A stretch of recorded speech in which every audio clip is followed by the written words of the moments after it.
Police and border security force personnel recovered a massive consignment of Yaba tablets from the Raghna border area in Dharmanagar. The market value of the seized narcotics is estimated to be around ₹50 lakh. Following a precise tip-off, a joint team of the local police and BSF launched a sudden raid in the areas adjacent to the India-Bangladesh border fence at Raghna. During the search operation, the security forces uncovered the contraband hidden near the barbed wire fence. However, no arrest could be made during the operation as the smugglers managed to flee before the force arrived. Preliminary police investigation suggests that the narcotics were stockpiled near the border fence with the intention of being smuggled into Bangladesh. The timely intervention of the joint security forces effectively foiled the major smuggling attempt just before the consignment could cross the border.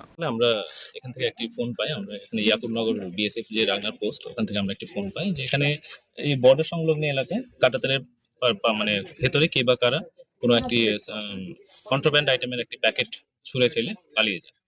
তো তারপর আমরা PS থেকে Dharmanagar PS থেকে আমরা আসি এবং এসে আমরা দেখতে পাই যে এখানে একটি পাউচ, সিল্ড পাউচ, যেটার মধ্যে মোস্ট পসিবলি ইয়াবা ট্যাবলেটস, সাসপেক্টেড টু বি ইয়াবা ট্যাবলেটস আমরা পাই এবং আমরা অ্যাকর্ডিংলি আমরা ওটা সিজ করি।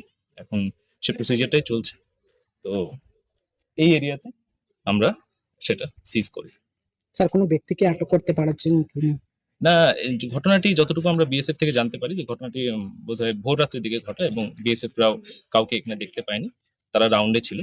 তো এখনো পর্যন্ত এই ব্যাপারে কোনো ব্যক্তিকে আমরা কতটা ইয়াবা এই আপাতত আমরা ৯,৪২৭ 9,427 সংখ্যক ইয়াবা ট্যাবলেটস আমরা এখানে সিজ করব, যেটা আপনার ৪৮টি প্যাকেটে জিপলক পাউচের মধ্যে ছিল। Total ৯,৪০০ Yaba tablets, suspected to be Yaba tablets. A case has been registered under the relevant sections and police have launched a full-scale investigation to track down the network behind the multi-lakh drug racket.